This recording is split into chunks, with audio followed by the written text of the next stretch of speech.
श्री राम कृष्ण वचनामृत का अगला भाग आरंभ करते हैं।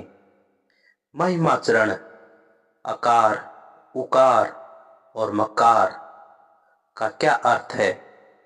सृष्टि, स्थिति और प्रलय। श्री राम कृष्ण, मैं उपमा देता हूं घंटे की टंकार से। तम लीला से नित्य में लीन होना, स्थूल, सूक्ष्म और कारण से महाकारण में लीन होना, जागृत, स्वप्न और सुषुप्ति में तुरीय में लीन होना, घंटे का बजना मानो महासमुद्र में एक वजनदार चीज का गिरना है। फिर तरंगों का उठना शुरू होता है, नित्य से लीला का आरंभ होता है। महाकारण से स्थूल सूक्ष्म कारण शरीर का उद्भव होता है। तुरीय से जागृत, स्वप्न और सुषुप्ति, ये सब अवस्थाएं आती हैं। फिर महासमुद्र की तरंग महासमुद्र में ही लीन हो जाती है। नित्य से लीला है और लीला से नित्य। इसलिए मैं टंकार की उपमा दिया करता हूं। मैंने यह सब यथार्थ स्वरूप में देखा है, मुझे उसने दिखाया है। चित्त समुद्र है, उसका और छोर नहीं है। उसी में ये सब लीलाएं उठी हैं और फिर उसी में लीन हो गई हैं। चिदाकाश में करोड़ों ब्रह्मांड की उत्पत्ति होकर वे फिर उसी में लीन हो गए हैं। तुम्हारी पुस्तक में क्या लिखा है यह सब मैं नहीं जानता। महिमा, जिन्होंने देखा है उन्होंने शास्त्र लिखा ही नहीं, वे तो अपने ही भाव में मस्त रहते थे। शास्त्र कब लिखते? लिखने बैठिए तो कुछ हिसाबी बुद्धि की जरूरत होती है, उनसे सुनकर दूसरों ने लिखा है। श्री राम कृष्ण, संसारी पूछते हैं कामनी और कांचन की आसक्ति क्यों नहीं जाती? अरे भाई, उन्हें प्राप्त करो तो आसक्ति चली जाए। अगर एक बार ब्रह्मानंद मिल जाता है तो इंद्रिय सुख हो या अर्थ या सम्मान आदि की ओर फिर मन नहीं जाता। कीड़ा अगर एक बार उजाला देख लेता है तो फिर अंधेरे में नहीं जाता। रावण से किसी ने कहा था, तुम सीता के लिए माया से अनेक रूप तो धरते हो, एक बार राम रूप धारण करके सीता के पास क्यों नहीं जाते? रावण ने कहा, तुच्छ ब्रह्मापंद प्रौद शुंद कुतः। जब श्री राम की चिंता करता हूं तब ब्रह्मापद भी तुच्छ जान पड़ता है। प्राय स्त्री की तो बात ही क्या है। अतएव राम का रूप धारण करके मैं क्या करूंगा? इसके लिए साधन भजन है। जितनी ही उनकी चिंता करेंगे संसार की भोग वासना उतनी ही घटती जाएगी। उनके पाद पदों में जितनी भक्ति होगी उतनी ही आसक्ति घटती जाएगी, उतना ही देह सुख की ओर से मन हटता रहेगा। प्राय स्त्री माता के समान जान पड़ेगी। अपनी स्त्री धर्म में सहायता देने वाली मित्र जान पड़ेगी। पशु भाव दूर हो जाएगा, देव भाव आएगा। संसार से बिल्कुल अनासक्त हो जाओगे, तब संसार में रहने पर भी जीवन मुक्त होकर विचरण करेंगे। चैतन्य देव जैसे भक्त अनासक्त होकर संसार में थे। महिमा से कहते हैं, जो सच्चा भक्त है उसके पास चाहे 1000 वेदांत का विचार फैलाओ और सौपनवत कहो, उसकी भक्ति जाने की नहीं। घूम फिर कर कुछ न कुछ रहेगी ही। बेत के वन में एक मूसल पड़ा था, वही मूसलम कुलनाशनम हो गया था। शिव के अंश से पैदा होने पर मनुष्य ज्ञानी होता है।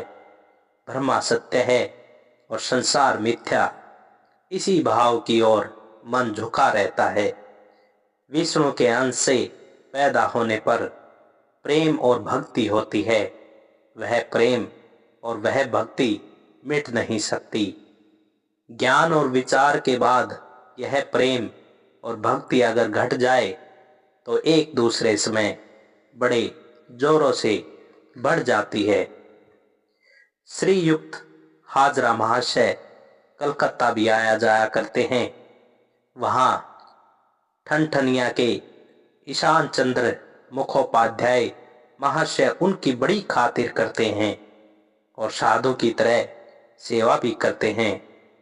श्री रामकृष्ण ने उन्हें यत्न पूर्वक अपने पास रखा है। उनके कपड़े फट जाते हैं तो भक्तों से कहकर बनवा देते हैं। सदा उनकी खबर लेते हैं और सदा उनसे ईश्वरी प्रसंग किया करते हैं। हाजरा महाशय बड़े तार्किक हैं। प्राय बातचीत करते हुए तर्क की तरंग में बहकर इधर से उधर हो जाते हैं। बरामदे में अपने आसन पर सदा माला लिए हुए जप किया करते हैं। हाजरा महाशय की माता के बीमार पड़ने का हाल आया है। रामलाल के आते समय उन्होंने उनका हाथ पकड़कर बहुत तरह से कहा था, अपने चाचा से मेरी विनय सुनाकर कहना वे प्रताप को किसी तरह घर भेज दे, एक बार मैं देख लूं। श्री रामकृष्ण ने हाजरा महाशय से कहा था, एक बार घर जाकर अपनी मां के दर्शन कराओ।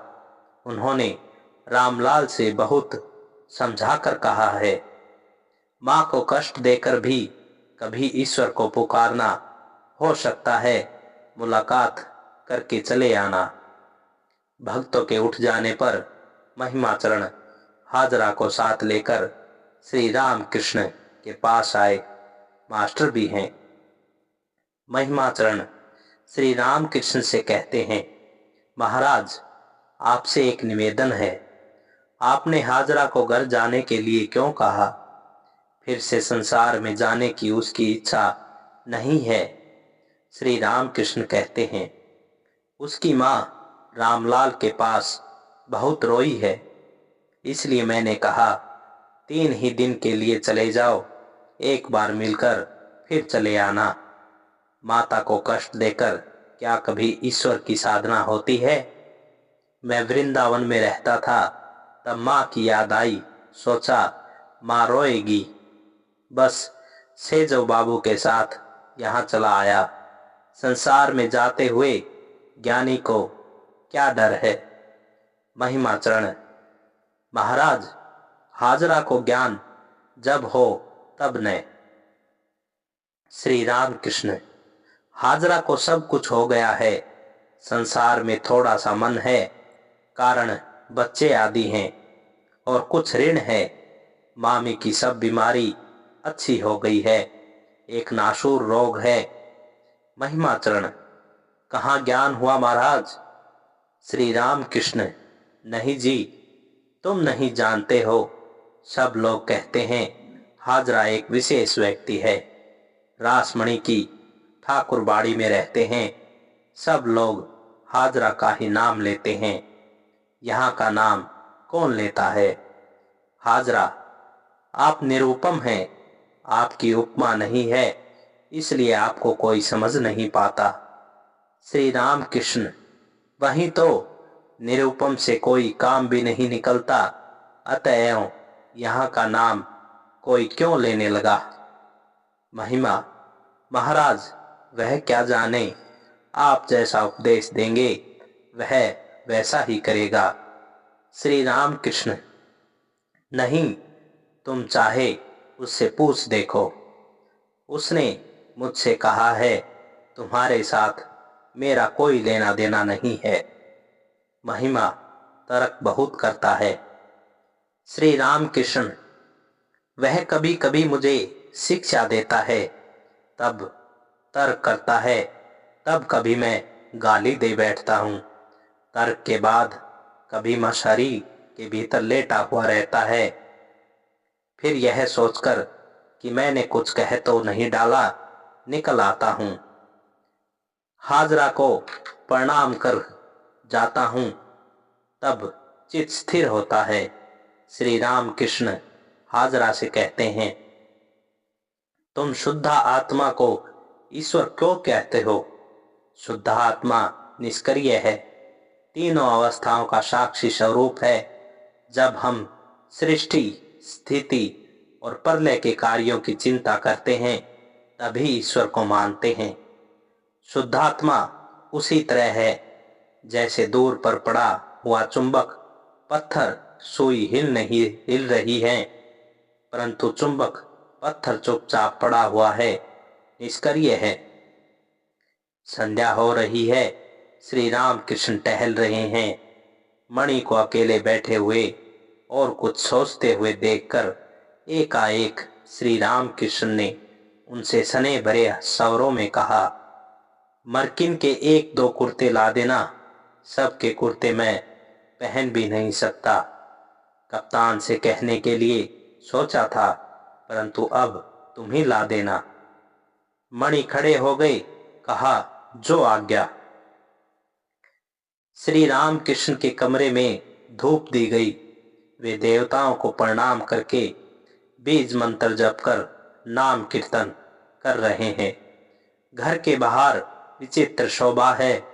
आज कार्तिक की शुक्ला सप्तमी है। चंद्रमा की निर्मल किरणों में एक और श्री ठाकुर मंदिर जैसे हंस रहा है। दूसरी ओर भागीरथी सोते हुए शिशु के हृदय की तरह कांप रही है। ज्वार पूरा हो गया है। आरती का शब्द गंगा के सिंगद्ध और उज्जवल प्रवाह से उठती हुई कल ध्वनि से मिलकर बहुत दूर जाकर विलीन हो रहा था। श्री ठाकुर मंदिर में एक ही साथ 3 मंदिरों में आरती हो रही है। काली मंदिर में, विष्णु मंदिर में और शिव मंदिर में। 12 शिव मंदिरों में एक एक के बाद आरती होती है। पुरोहित एक शिव मंदिर से दूसरे में जा रहे हैं। बाएं हाथ में घंटा है, दाहिने में पंच प्रदीप, साथ में परिचारक हाथ में झांझ लिए हुए आरती हो रही है। उसके साथ श्री ठाकुर मंदिर के दक्षिण पश्चिम के कोने से शहनाई की मधुर ध्वनि सुन पड़ रही है। वहीं नौबत खाना है। संध्या की रागनी बज रही है। आनंदमयी के नित्य उत्सव से जीवों को मानो यह शिक्षा मिल रही है। कोई निरानंद न होता। ऐहिक भाव में सुख और दुख तो हैं, जगदम्बा भी तो हैं, फिर क्या चिंता, आनंद करो। दासी के लड़के को अच्छा भोजन और अच्छा कपड़े नहीं मिलते, न उसके अच्छा घर है, न अच्छा द्वार, फिर भी उसके हृदय में यह भरोसा रहता है कि उसकी माँ है। एकमात्र माता की गोद उसका अवलंबन है। यह बनी बनाई माँ नहीं, अपनी निजी माँ है। मैं कौन हूँ, कहाँ से आया, कहाँ जाऊंगा, सब माँ जानती है। इतना सोचोगे? कौन? मैं जानना भी नहीं चाहता। अगर समझने की जरूरत होगी तो वे समझा देंगी। बाहर कौमुदी की उज्ज्वलता से संसार हंस रहा है और भीतर कमरे में भगवत प्रेमाभिलिप्त श्री राम कृष्ण बैठे हुए हैं। कलकत्ते से ईशान आए हैं। फिर ईश्वरी प्रसंग हो रहा है। ईशान को ईश्वर पर बड़ा विश्वास है। वे कहते हैं, जो घर से निकलते समय एक बार भी दुर्गा नाम स्मरण कर लेते हैं, शूल हाथ में लिए हुए शूल पाणी उनके साथ जाया करते हैं। विपत्ति में घर फिर भय क्या है? शिव स्वयं उसकी रक्षा करते हैं। श्री राम कृष्ण ईशान से कहते हैं, तुम्हें बड़ा विश्वास है, हम लोगों को इतना नहीं है। विश्वास से ही वे मिलते हैं ईशान। जी हाँ, श्री राम कृष्ण तुम जप, संध्या, उपवास, पुष्चरण यह सब कर्म कर रहे हो, यह अच्छा है। जिसकी ईश्वर पर अंतर से लगन रहती है, उससे वे यह सब काम करा लेते हैं। फल की कामना न करके यह सब कर्म कर लेने से मनुष्य उन्हें अवश्य पाता है। शास्त्रों में बहुत से कर्म करने के लिए कहा है, इसलिए मैं कर रहा हूँ। इस तरह की भक्ति को वेदी भक्ति कहते हैं। एक और है राग भक्ति। वह अनुराग से होती है, ईश्वर पर प्रीति आने पर होती है, जैसे प्रहलाद को हुई थी। उस भक्ति के आने पर फिर कभी कर्मों की आवश्यकता नहीं होती। संध्या होने के पूर्व मणि घूम रहे हैं और सोच रहे हैं कि राम की इच्छा, यह तो बहुत अच्छी बात है। इससे तो अदृष्ट, स्वाधीन इच्छा, स्वतंत्रता, आवश्यकता आदि सब का झगड़ा मिट जाता है।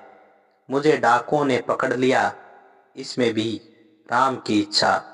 फिर मैं तंबाकू पीता हूँ, इसमें भी राम की इच्छा। डाकूगिरी करता हूँ, इसमें भी राम की इच्छा। मुझे पुलिस ने पकड़ लिया, इसमें भी राम की इच्छा। मैं साधु हो गया, इसमें भी राम की इच्छा। मैं प्रार्थना करता हूँ कि हे प्रभु, मुझे ऐसद बुद्धि मत देना, मुझसे डकैती मत कराना, यह भी राम की इच्छा है। सद इच्छा और असद इच्छा वे ही देते हैं। फिर भी एक बात है, असद इच्छा वे क्यों देंगे? डकैती करने की इच्छा वे क्यों देंगे? इसके उत्तर में श्री राम कृष्ण देव ने कहा, उन्होंने जानवरों में जिस प्रकार बाघ, सिंह, सर्प उत्पन्न किए हैं, पेड़ों में जिस प्रकार विष का भी पेड़ पैदा किया है, उसी प्रकार मनुष्यों में चोर डाकू भी बनाए हैं। ऐसा उन्होंने क्यों किया, इसे कौन कह सकता है, ईश्वर को कौन समझेगा। किंतु यदि उन्होंने ही सब किया है तो उत्तरदायित्व का भाग नष्ट हो जाता है। पर वह क्यों होगा? जब तक ईश्वर को न जानोगे, उनके दर्शन न होंगे, तब तक राम की इच्छा, इस बात का शोले आने यह भी बोध न होगा। उन्हें प्राप्त न करने से यह बात एक बार समझ में आती है, फिर भूल हो जाती है। जब तक पूर्ण विश्वास न होगा, तब तक पाप पुण्य का बोध, उत्तरदायित्व का बोध रहेगा ही। श्री राम कृष्ण देव ने समझाया, राम की इच्छा तोते की तरह, राम की इच्छा मुंह से कहने से नहीं चल सकता। जब तक ईश्वर को नहीं जाना जाता, उनकी इच्छा से हमारी इच्छा का क्या ऐक्य नहीं होता। जब तक मैं यंत्र हूँ ऐसा बोध नहीं होता, तब तक वे पाप पुण्य का ज्ञान, सुख दुख का ज्ञान, पवित्र अपवित्र का ज्ञान, अच्छे बुरे का ज्ञान नष्ट नहीं होने देते, उत्तरदायित्व का ज्ञान नष्ट नहीं होने देते। ऐसा न होने से उनका मायामय संसार कैसे चलेगा। श्री राम कृष्ण देव की भक्ति की बात जितनी सोचता हूँ, उतना ही अवाक रह जाता हूँ। जब उन्होंने सुना कि केशव सेन हरि नाम लेते हैं, ईश्वर का चिंतन करते हैं, तो ये तुरंत उन्हें मिलने के लिए गए और केशव तुरंत उनके आत्मीय भी हो गए। उस समय उन्होंने कप्तान की बात नहीं सुनी। केशव विलायत गए हैं, उन्होंने साहबों के साथ खाया है, कन्या को दूसरी जाति के पुरुष के साथ ब्याह दिया है। कप्तान की ये सब बातें गायब हो गई। भक्ति के सूत्र में साकारवादी और निराकारवादी एक हो जाते हैं, हिंदू मुसलमान ईसाई एक हो जाते हैं, चारों वर्ण एक हो जाते हैं। भक्ति की ही जय होती है। धन्य श्री राम कृष्ण, तुम्हारी भी जय। तुम्ही ने सनातन धर्म के इस विश्वजनीन भाव को फिर से मूर्तिमान किया। इसलिए समझता हूँ कि तुम्हारा इतना आकर्षण है। सब धर्मावलंबियों को तुम परम आत्मीय समझकर आलिंगन करते हो। तुम्हारी भक्ति है, तुम सिर्फ देखते हो अंदर ईश्वर की भक्ति और प्रेम है या नहीं। यदि ऐसा हो तो वह व्यक्ति तुम्हारा परम आत्मीय है। भक्तिमान यदि दिखाई पड़े तो वह जैसा तुम्हारा आत्मीय है। मुसलमान को भी यदि अल्लाह के ऊपर प्रेम हो तो वह भी तुम्हारा अपना आदमी होगा। ईसाई को यदि ईसा के ऊपर भक्ति हो तो वह तुम्हारा परम आत्मीय होगा। तुम कहते हो कि सब नदियां भिन्न भिन्न दिशाओं से बहकर समुद्र में गिरती हैं। सबका गंतव्य स्थान एक समुद्र ही है। सुना है यह जगत ब्रह्मांड महाचिदाकाश में आविर्भूत होता है, फिर कुछ समय के बाद उसी में लय हो जाता है।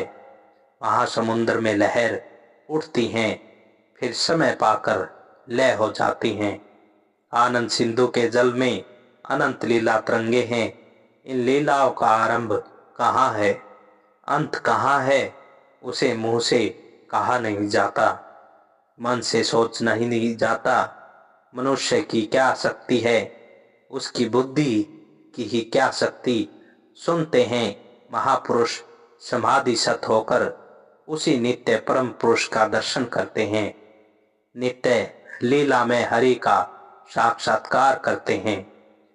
अवश्य ही करते हैं, कारण श्री राम कृष्ण देव ऐसा कहते हैं।